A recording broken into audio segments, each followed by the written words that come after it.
when I'm doing activism, I can live in this horrible world. And when I'm not doing it, I have more trouble.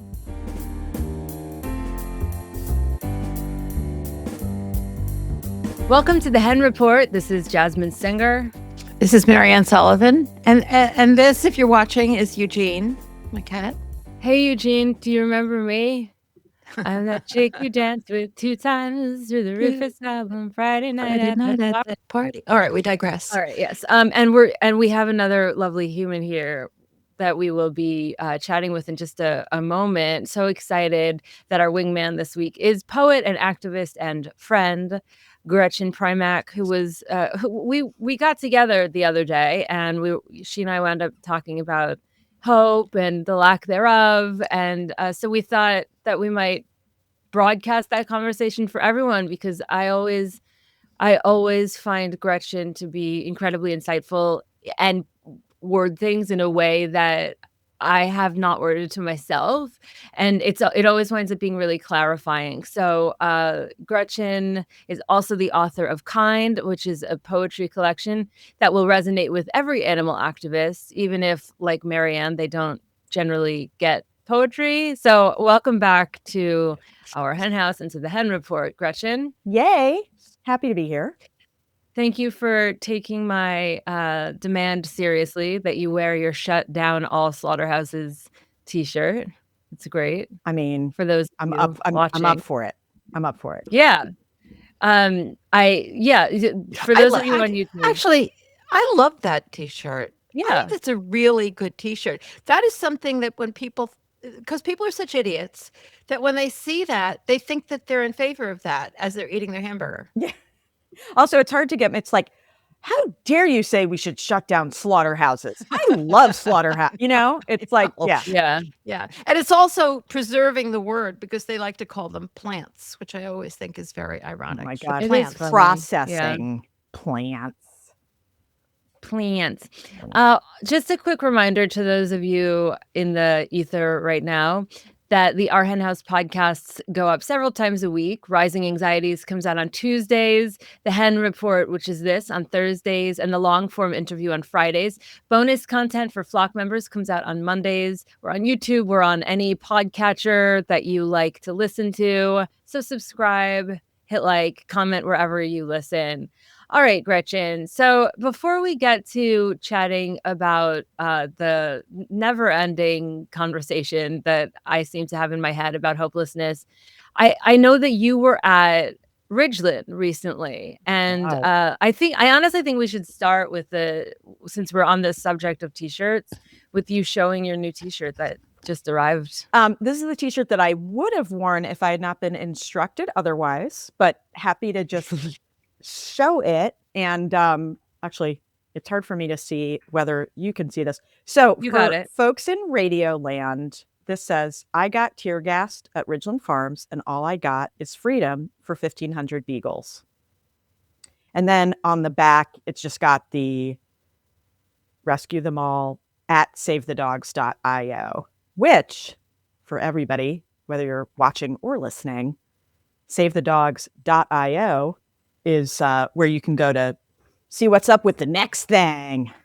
We'll talk about the next thing in just a second, but I know that it was like it was like an emotional roller coaster to go there and feel at the very beginning that you hadn't succeeded. Is that right? Is that how you felt at the beginning of the process? Absolutely. Because it was chaos, and we were not able to do what we had set out to do, which is get inside the facility and remove dogs.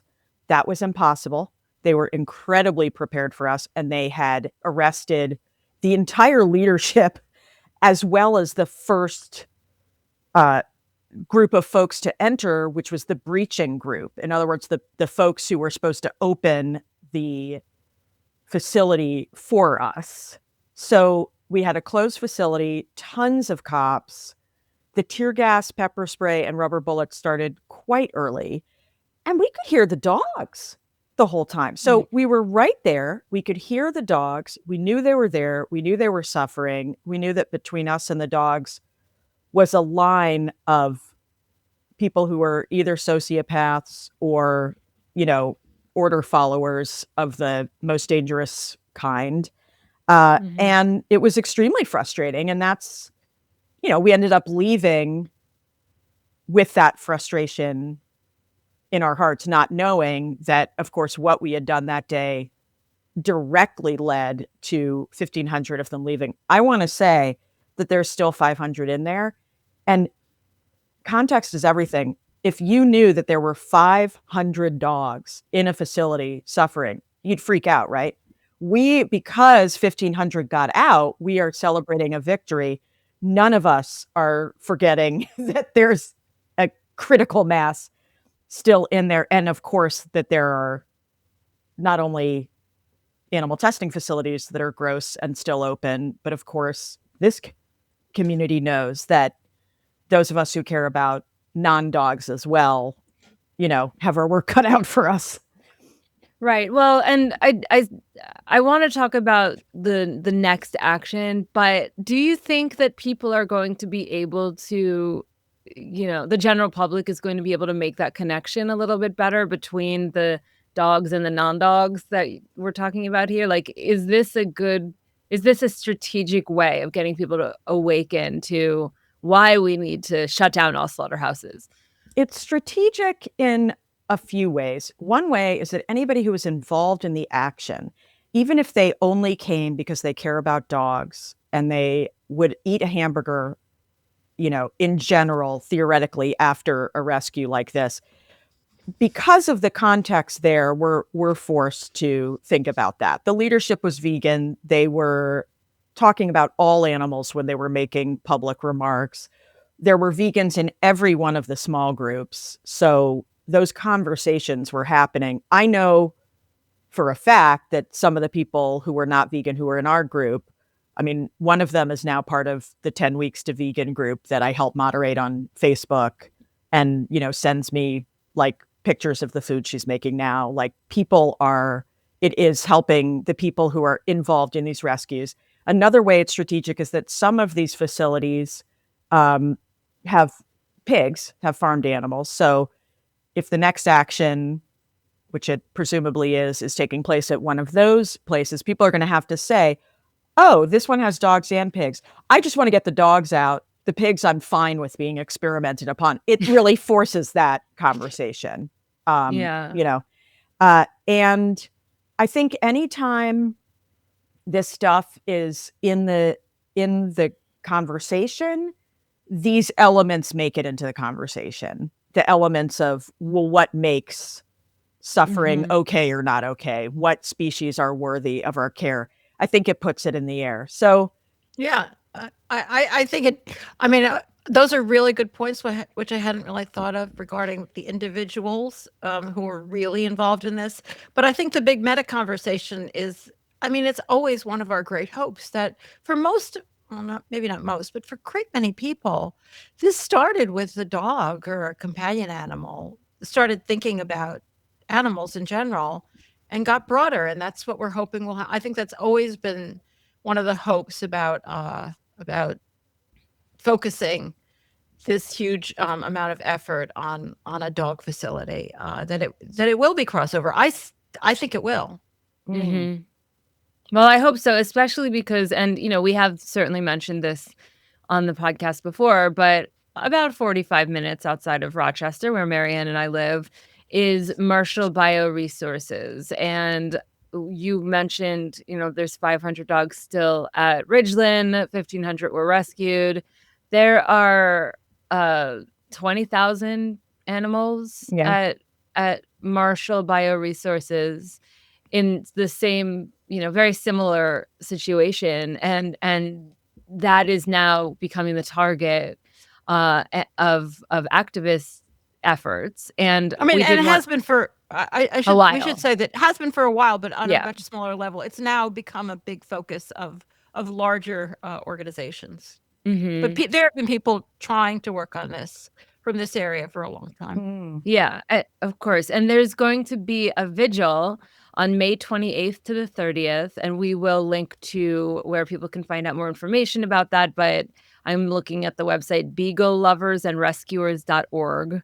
where you could find out if you want to be part of this vigil. I'm sure it's just the first step in many. And yeah, this sort of press release that I'm looking at actually says there's 23,000 beagles housed inside these sheds, and it's it's almost unfathomable to me. I was talking to more about that number. Wait, there are 23,000 beagles. I thought there were 20,000 animals altogether. I know. There's been some confusion about that. There has been confusion about that. I just read to you what I'm looking at on beagleloversandrescuers.org.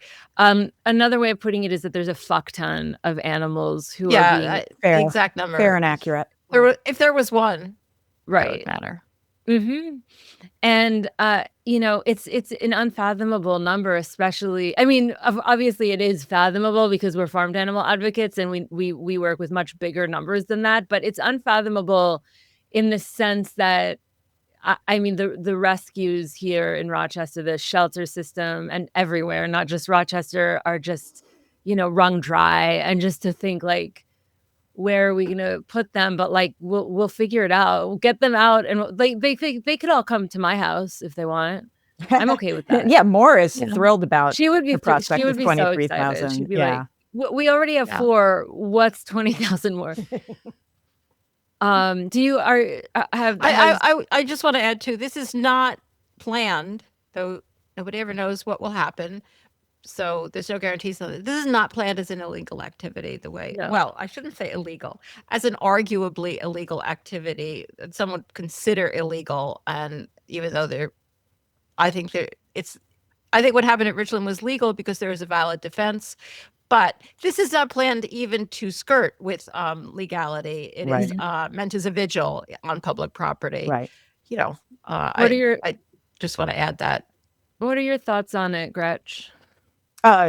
Marshall or the vigil? Yeah, just Marshall, like the strategy of that being the next target, the situation going on there. Well, I think strike while the iron's hot. The cultural conversation is very much in our favor and very active right now. And that momentum has got to be built on.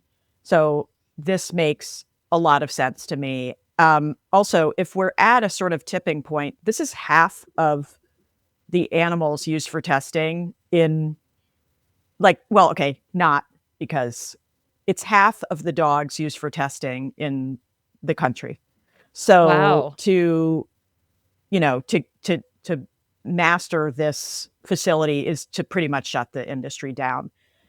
So I think it's ambitious, but so is Ridgeland, and it's worthy of, for people to funnel the momentum into. Mm-hmm. Also, it's in New York State. There's a lot of activists in New York. It's kind of head turning that this would happen in New York. I mean, it's easier to be like, there's 2,000 dogs in Wisconsin, where nobody sees them. That's one thing, but this is New York State. Like, what's up with that?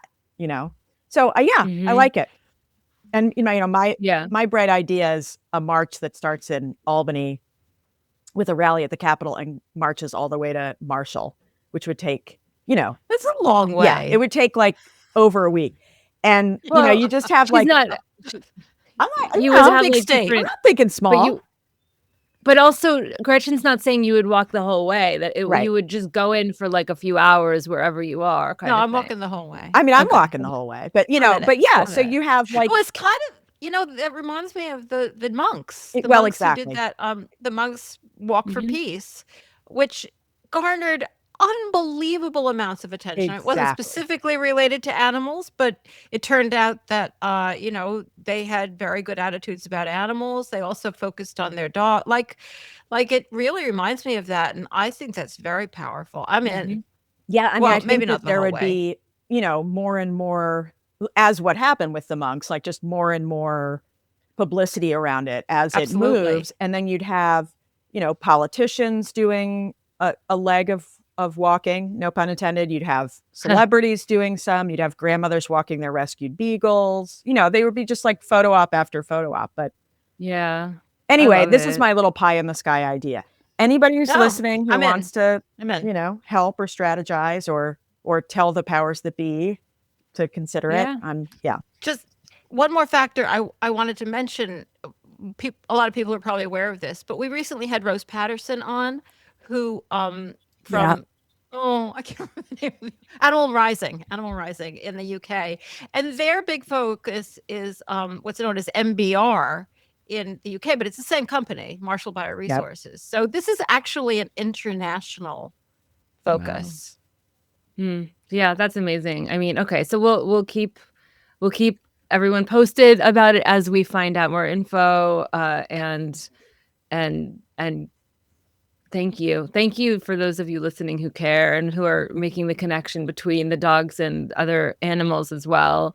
All right, I want to switch gears because so Gretch, I saw you the other day. I went down to Woodstock and we were able to hang out at the amazing Garden Cafe, which I have to say, I haven't been there in more than 10 years. And this time it was just like, I can't stop thinking about it. Like the food, the backyard, the dog friendliness, not only of the Garden Cafe, but of like every single business in town.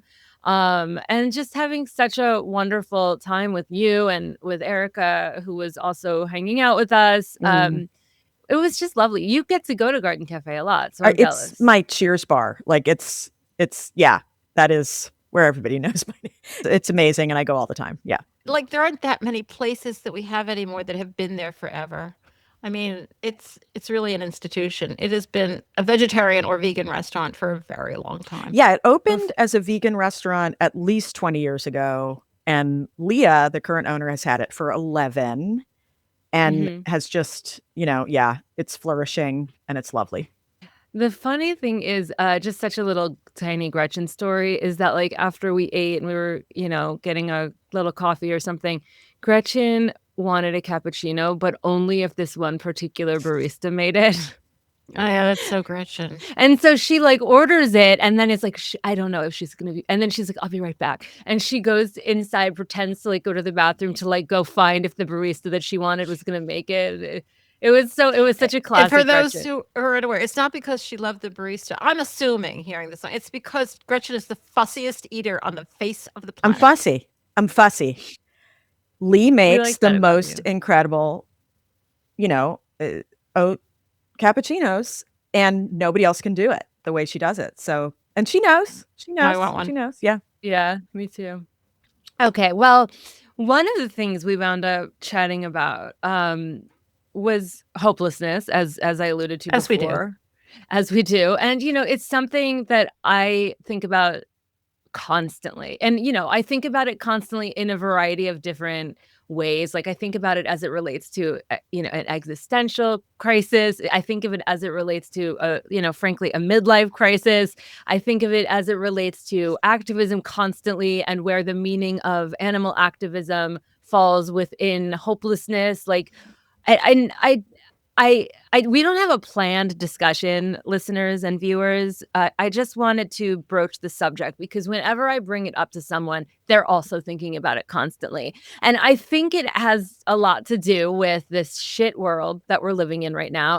And Gretchen, what fascinates me about you is that like you are like one of the most active activists I know, and just like relentlessly passionate and relentlessly fighting the good fight, whether it's like pro-abortion or it's animal activism or it's insert the blank. But I would say those are the two big ones. Yeah. And yet, what a shit world we live in. And I don't totally understand how you balance those two things. Like, so that's what I want to discuss with you. And I don't totally know where to jump in, but what comes to mind immediately for you when I bring up this subject? Well, first, that I'm grateful to be having the conversation. I'm a big fan of you guys, both personally and podcast wise, but I know that this is a question you ask your guests, and I'm always riveted when that question comes up because I also think about this a lot. But I like that this conversation is one of many that you have, and that all of our responses together, could potentially make a fairly cohesive or interesting way to think about all of this. I guess in a way, it's kind of simple. what I have discovered over the years is that when I'm doing activism, I can live in this horrible world. And when I'm not doing it, I have more trouble.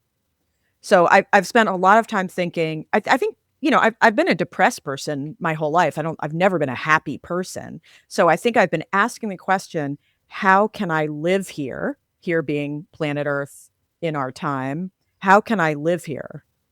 And then figuring out the answer to that question. And I've come up with some answers because I'm 55. Like, I've been thinking about it since I was probably, I don't know, 10, So for 45 years, I've been like, how can I live here? And it is that simple in a way. It is that stark. It's like, okay, because I've determined that I will live here. I will live out my life, right? It's like, I could jump off a bridge, but I don't want to because I have a lot of ties to humans and animals, and because I think there's work I can do. So if I'm taking that off the table, all right, to be very frank and dark and whatever, but that's who you invited on. Yeah, no, and that's why I wanted you here. Go ahead. If I'm going to take that off the table, then I need to make it work. I need to make living work. And here's how I make it work. I make it work through strong relationships with friends. I prioritize friendship. That is one of my jobs in the world, is to be a good friend and have strong friendships. It's not, the thing that happens, once every half hour in the movie, right? When you have a conversation with somebody, that's not how I roll. So friendship is important to me. I get to live with a beloved who is, so phenomenal. And I get to live with animals who are so phenomenal. So I prioritize relationship. And I prioritize activism. I'll get back to that in a sec. And I prioritize seizing joy in the midst. So it's important to me that I indulge and that I have fun and that I can be passionate about art, and that I can feel like I'm worthy on the planet. I'm not ascetic about things. I'm not dour, even in the face of this. And that's important to me. So I would say that those are the three underpinnings that, make me able to live through a relatively hopeless society. And I think everybody has to decide for themselves, like, what can make this okay? And you just, and it's so like, I mean, I can talk about this as if this is an intellectual discussion. What it's come out of is living all those years thinking about it and saying, what feels okay? What makes it feel okay? And these are the things that I've come to realize make it feel okay.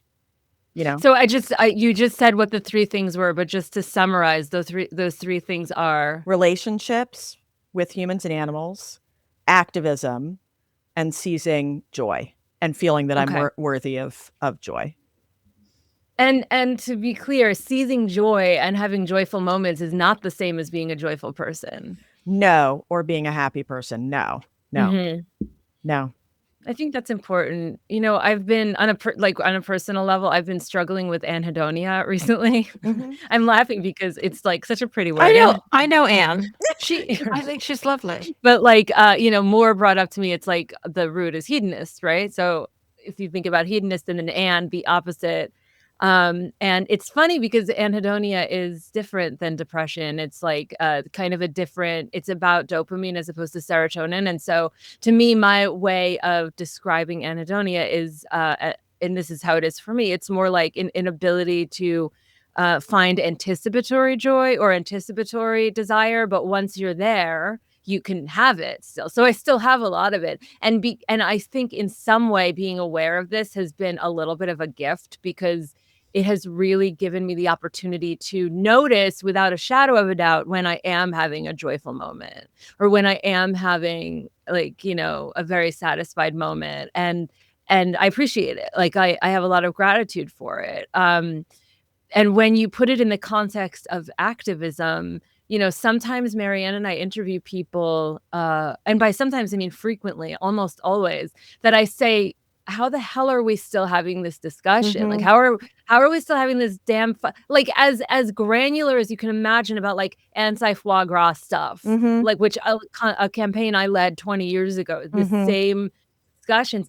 And yet, if you look at it a little bit differently, there are so many ways that you can notice it is shifting. And I'm not an optimistic person, but even I went into CVS the other day to pick something up, and I went into the shampoo and conditioner aisle, and I usually just order my shampoo and conditioner online. So I hadn't been there in so long, and I felt like I was in a portal into another planet.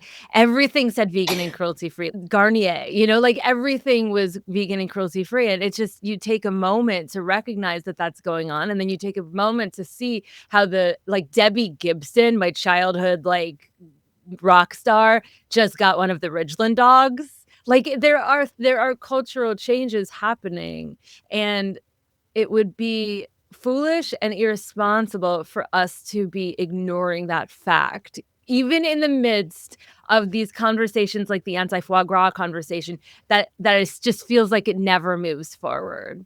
I'm rambling a little bit, so somebody help me. Just like, do you know what I'm saying? It's like, I don't know, Mariann, you've been, I don't know if you've been doing it longer than Gretchen, but probably about the Yeah. same time, maybe 90s.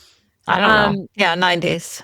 But like, where Good do old you stand on 90s. this? I mean, despair is a part of our lives. I mean, it would be crazy to deny that. Despair sneaks in, of course, when you see people like fighting hard on foie gras.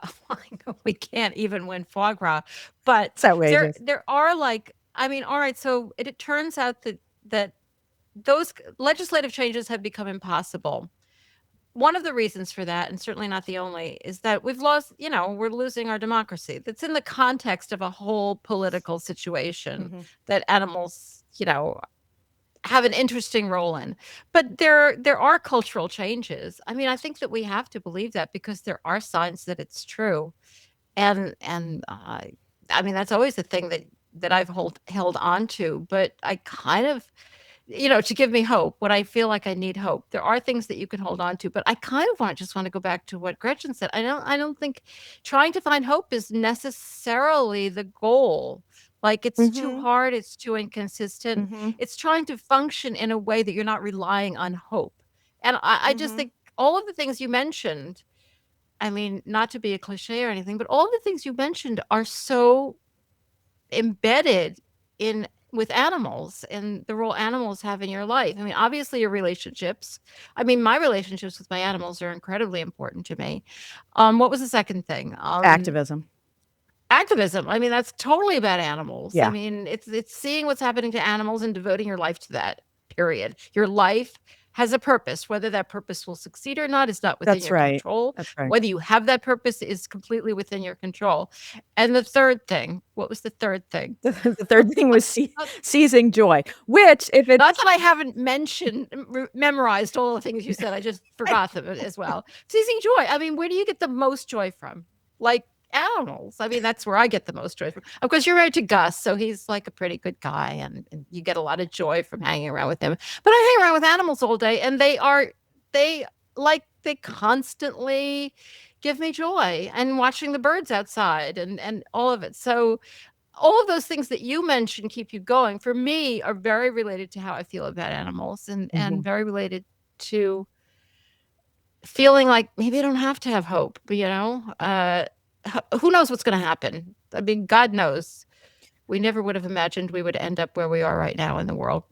Well, It's a good thing. I would probably all would have rethought the suicide question. But no, we're here and we got to do our best. Yeah, I mean, it's a matter of a bit of a perspective shift, because if the question is, are we hopeful? Are things okay for animals? Are we hopeful that things will get okay for animals soon? If that's the discussion, then we live in hell. We all know we live in hell. Yeah. And by the way, I should put number 4 antidepressants on my list. Like, please. Okay. I'm on those. Yeah. So, but if that's the discussion, like the more we linger there, the more we're going to like start walking towards the bridge. Right. But if the things that I mentioned are the things that keep me from lingering there. If I'm absorbed in activism, I am not lingering there. I'm not spending all my time thinking about how fucked everything is. I'm just not, I don't have time. If I'm like on a vegan riverboat cruise surrounded by vegans eating vegan food and looking out over, the Rhine, I'm not thinking about that. And I deserve to have a minute where I'm not thinking about that. So that's if I'm in an excellent conversation with somebody, or if I'm helping somebody get through a breakup, or if I'm, just communing with a person or animal that I love, I'm not lingering there. And I think we need to live our lives in a way where we're not lingering in that place. It doesn't help us. It doesn't serve us. It doesn't serve animals. If we are motivated without that to do the work, then I don't see the need to linger there. I see the need to do the work that moves things forward without that kind of lingering. And there's a way in which it's, solipsistic for us to do it, because when we're doing it, we're not in the work. I used to ask people on the podcast, what gives you hope? And I'm almost embarrassed that I did, because at some point, like a year or two into asking them that, I realized I was making a lot of, I had a lot of, assumptions that they had hope. And so I kind of changed the line of questioning at that point. I'm not sure that most people would say that they don't have hope. I don't know if it's like they just don't focus on that question. Yeah, I don't think it's an unfair question at all. I've heard you say that question, either. And I've never been like, why is she at all? And people feel very free to take it in a right. They don't think about hope. Yeah, they can answer however they want. I don't think it's unfair, and I think that at a certain level, we do all have hope, even if it's that, even if it's very incremental in certain ways, and we're interested in how the change gets made. I just read, there was an article in the Washington Post, which I recommend to everybody. It's got a bit of a provocative title because those stupid Bezos articles do. But, it's like the thing that plant-based food is not getting right, or, something like that, where I was like, the missing ingredient in plant-based food isn't taste or nutrition. Thank you. So I'm like I'm like, them's fighting words, buddy. I will fuck you up. Like, let's do this. Right. But then no.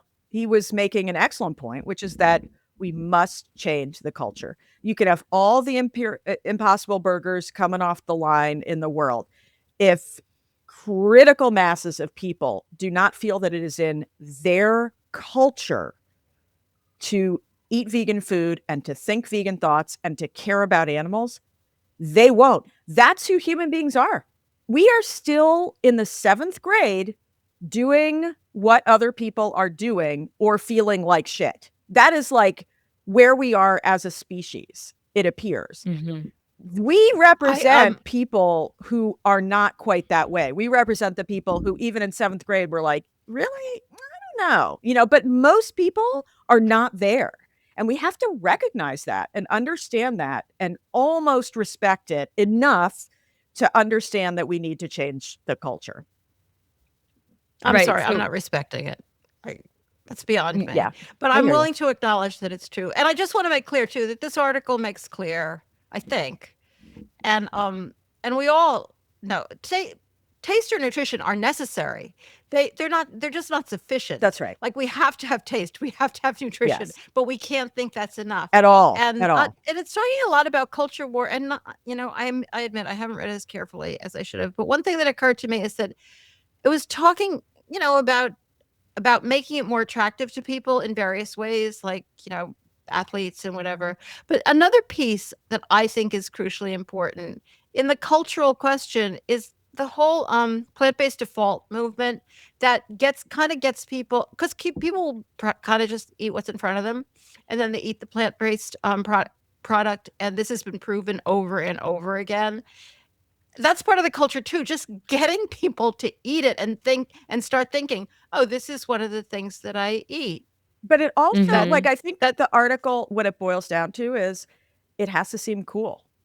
The Ridgeland dogs, Ridgeland dogs, they're cool. Yeah. adopting a Ridgeland dog Totally. is cool. I mean, okay. Debbie Gibson has one. Yeah, like it's You don't get cooler than Debbie Gibson. yeah. If people do not think that it's cool, they will not do it. I mean, I'm sorry because that's Yeah, 100%. unbelievably I mean, stupid. Well, but it's thank true. goodness that we're all part of this movement. Well- because who's cooler? Nobody. Well, It's it's true, true but on like that. it's actually it's helpful for me to remember that culture is the real battleground because, for so many people, and I'm asking both of you and everyone listening to this right now to like just go with this for 1 second.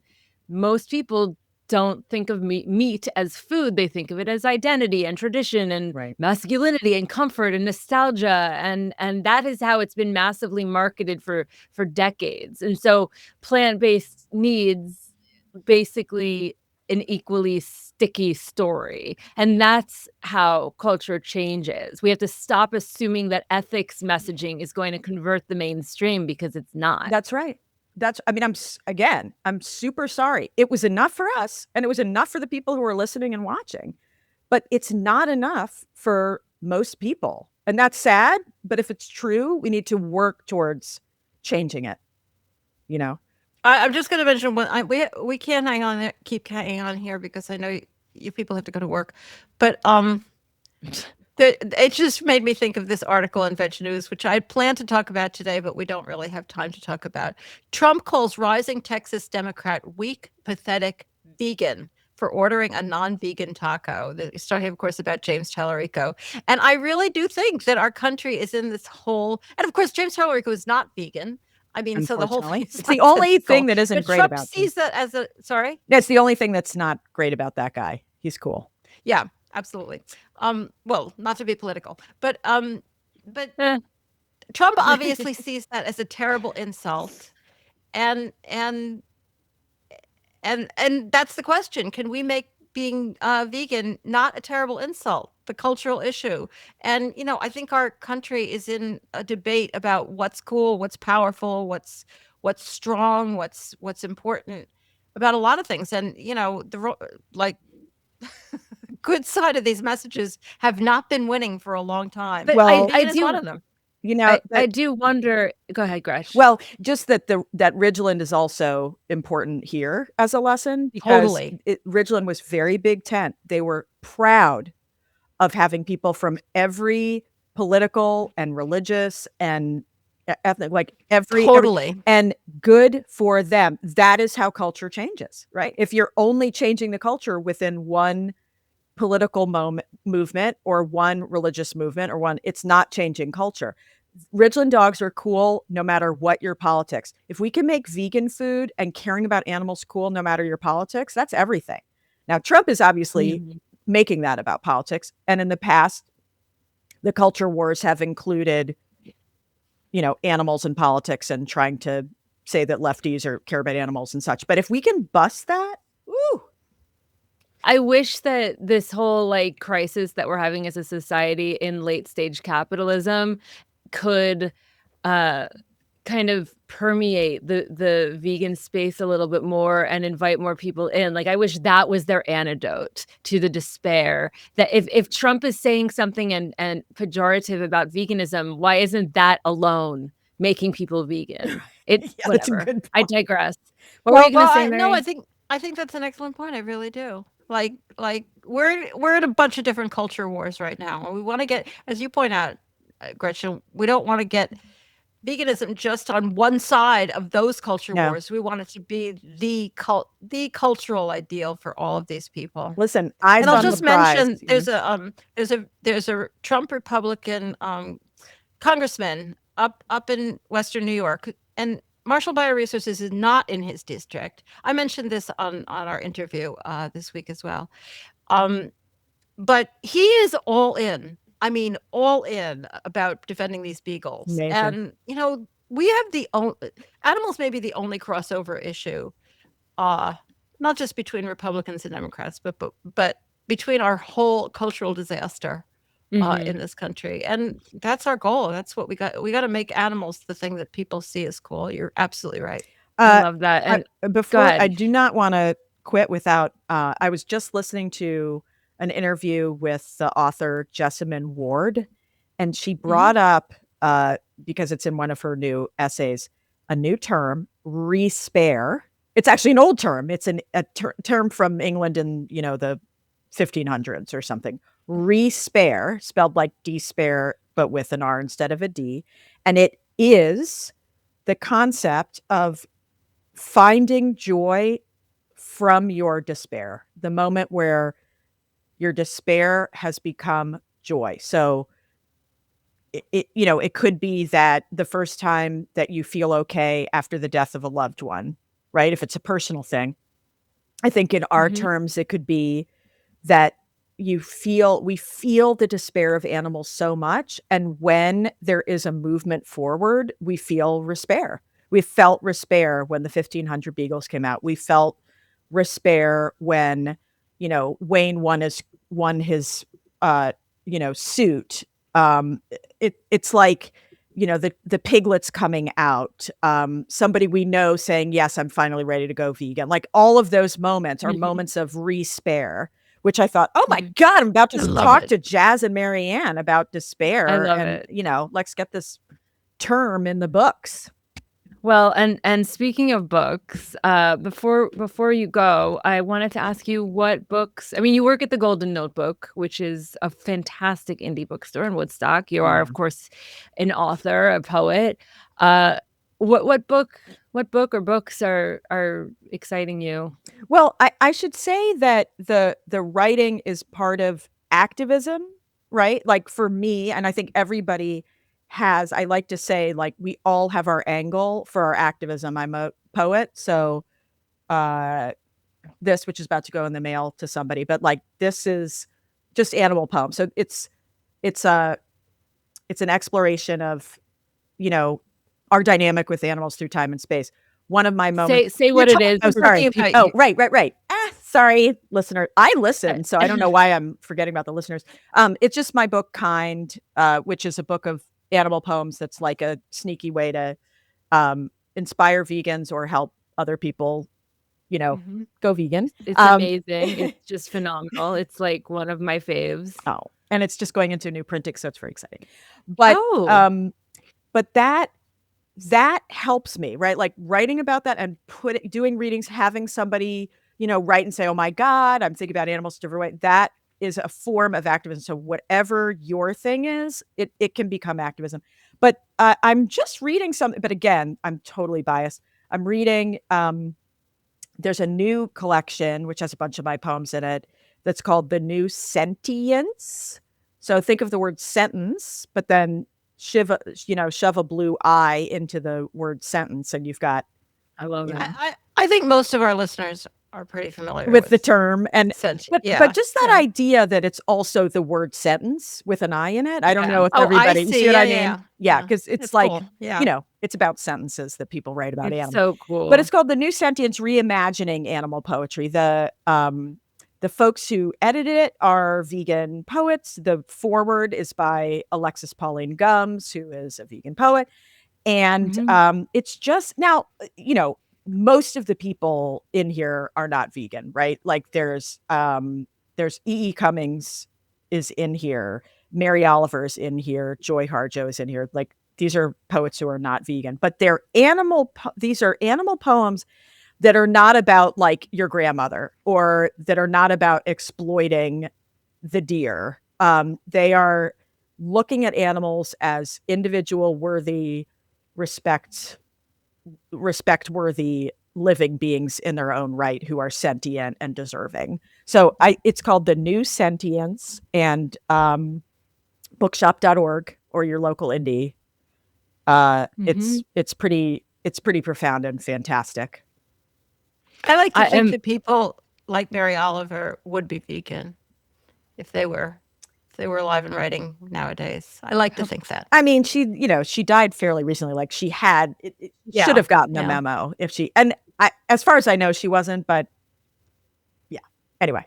But who knows? Who knows? And Gretchen's website is gretchenprimack.com, where I think you can also get to links to buy Kind. and just sort of follow Gretchen's work. Is that right? Is that like the best place to shout out for you? Oh, totally. Yeah. And I like to sign books, and people can put notes like, please sign to my friend Janine, or like, please sign to me, or whatever. I always send signed copies, and I'll inscribe it if people want. When I was in let's say seventh grade, I was a big poet as a child.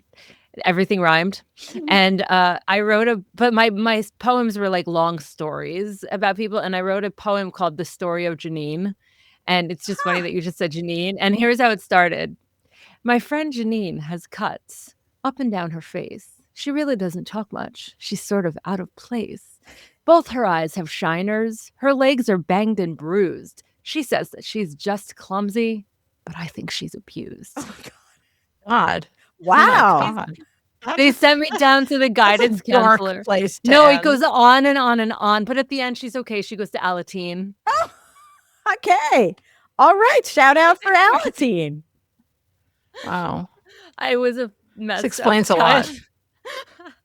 Jasmin was not physically abused as a child. No. I just want to assure everybody. That was one of the cheerier poems, by the way. No, come on. Yeah, no, for real. They were dark. They were real dark. I think that I had like a fascination with the dark. I read Sylvia Plath all the time, like as a very young child. It was super weird. That was very Anyway, Edward Gorey. Yeah. Yeah.